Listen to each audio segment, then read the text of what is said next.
जय श्री राम। पंडित मुनि पावई बिरती, उमा राम गुण गूढ़। जे हरि विमुख न धर्म रति, पावई मोह विमूढ़। शिव जी कहते हैं कि हे पार्वती, ये श्री राम के गुण गूढ़ हैं, जिनसे पंडित और मुनीश्वर भी वैराग्य को पाते हैं। और जिसको धर्म में कुछ प्रेम नहीं है, ऐसे भगवान से विमुख मूर्ख मोह को प्राप्त होते हैं। पुर नर भरत प्रीति में गाई, मति अनुरूप अनूप सुहाई। अब प्रभु चरित सुनो अति पावन, करत जीवन सुर नर मुनि भावन। मैं अपनी बुद्धि के अनुसार अयोध्या निवासियों की और भरत की अनुपम सुहावनी प्रीति का वर्णन कर चुका हूँ। अब देवताओं, मनुष्यों और मुनियों के मन को भाने वाले श्री रामचंद्र जी के अत्यंत पवित्र चरित्रों को सुनो, जो वे वन में करते थे। एक बार चुनि कुसुम सुहाए, निज कर भूषण राम बनाए। सीतई पहिराए प्रभु सादर, बैठे फटकी शिला पर सुंदर। एक दिन श्री रामचंद्र जी ने कुछ सुंदर फूलों को चुनकर उनके गहने बनाए और आदर के साथ सीता जी को पहनाया। फिर वे स्वच्छ श्वेत स्फटिक की सुंदर शिला पर बैठ गए। सुरपति सुत धरि बायस वेशा, सठ चाहत रघुपति बल देखा। जिमि पिपीली का सागर थाहा, महामंद मति पावन चाहा। देवराज इंद्र के पुत्र जयंत ने कोवे का वेश धारण किया। वह दुष्ट श्री रामचंद्र जी का बल देखना चाहता था। जैसे चींटी समुद्र की थाह लेना चाहती हो, वैसे ही उस महामंद बुद्धि जयंत ने श्री रामचंद्र जी की थाह पाना चाहा। सीता चरण चोंच हति भागा, मूढ़ मंद मति कारण लागा। चला रुधिर रघुनायक जाना, सीक धनुष सायक संधाना। वह कोवा मूढ़ और मंद बुद्धि होने के कारण सीता जी के चरणों में चोंच मारकर भागा। जब रक्त बहने लगा, तब रघुनाथ जी को मालूम हुआ, तो उन्होंने धनुष पर सींग का बाण चढ़ाया। अति कृपाल रघुनायक, सदा दीन पर नेह। तासन आए कीन छलु, मूरख अवगुण गेह। श्री रघुनाथ जी तो अति कृपालु और दीनों पर सदा प्रेम करने वाले हैं, परंतु उस मूरख और अवगुण के घर जयंत ने उनसे भी छल किया।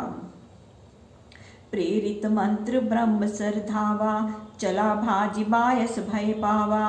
धरि निज रूप गयों पितु पाही, राम विमुख राखा तेहि नाही। वह ब्रह्म बाण मंत्र से अभिमंत्रित होकर तेजी से चला, जिससे कोवा भयभीत होकर भाग चला। वह अपना रूप धारण कर पिता इंद्र के पास गया, परंतु श्री राम जी से विमुख होने के कारण इंद्र ने भी उसे नहीं रखा।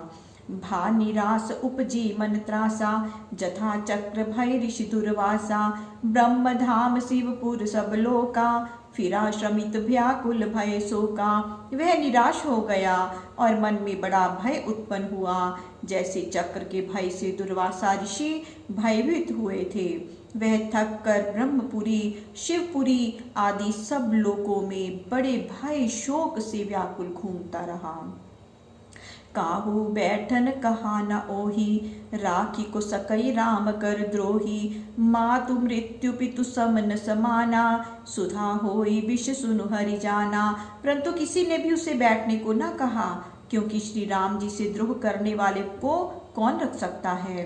काकभूषुंडी जी कहते हैं कि हे गरुड़ जी सुनिए, उसके लिए माता मृत्यु और पिता यमराज के समान हो जाते हैं और अमृत विष के समान हो जाता है।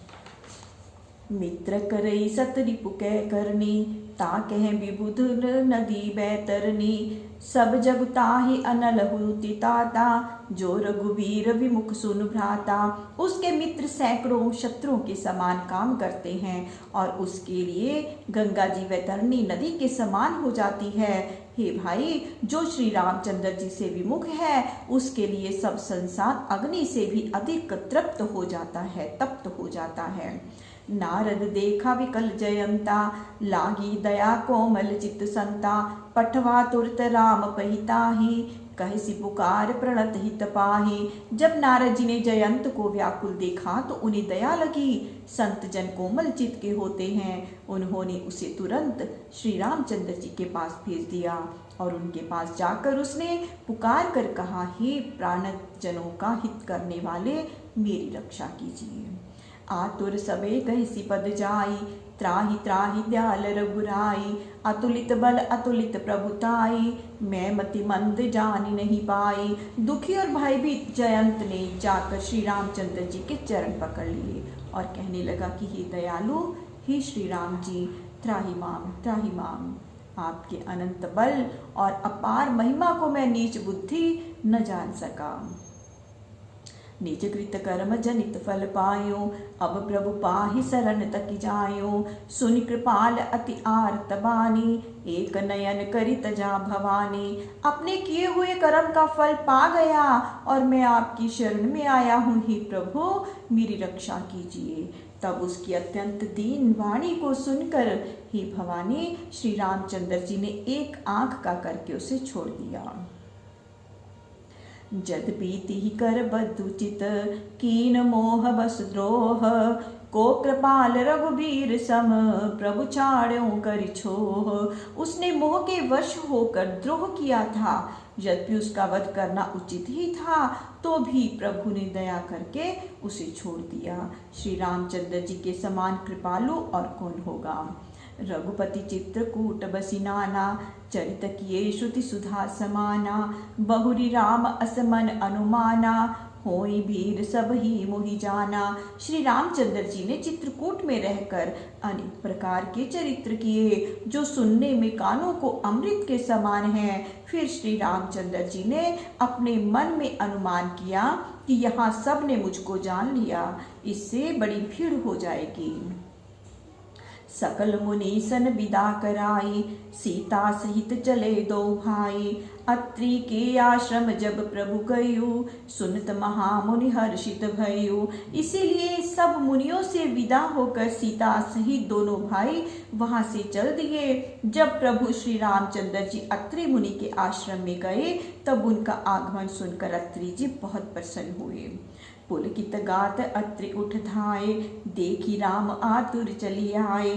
करत दंडवत मुनि उर लाए, प्रेम बारी दो जन अनुआए। महामुनि अत्रि का शरीर पुलकित हो गया और वे उठकर दौड़े। मुनि को इस प्रकार आते देखकर श्री रामचंद्र जी शीघ्रता से आगे बढ़ गए। दंडवत करके देख मुनि ने दोनों भाइयों को हृदय से लगा लिया और प्रेम के अश्रु जल से दोनों को नहा दिया। देखी राम छवि नयन जुड़ाने, सादर निज आश्रम तब आने। करी पूजा कही वचन सुहाए, दिए मूल फल प्रभु मन भाए। श्री रामचंद्र जी की शोभा देखकर मुनि के नेत्र शीतल हो गए।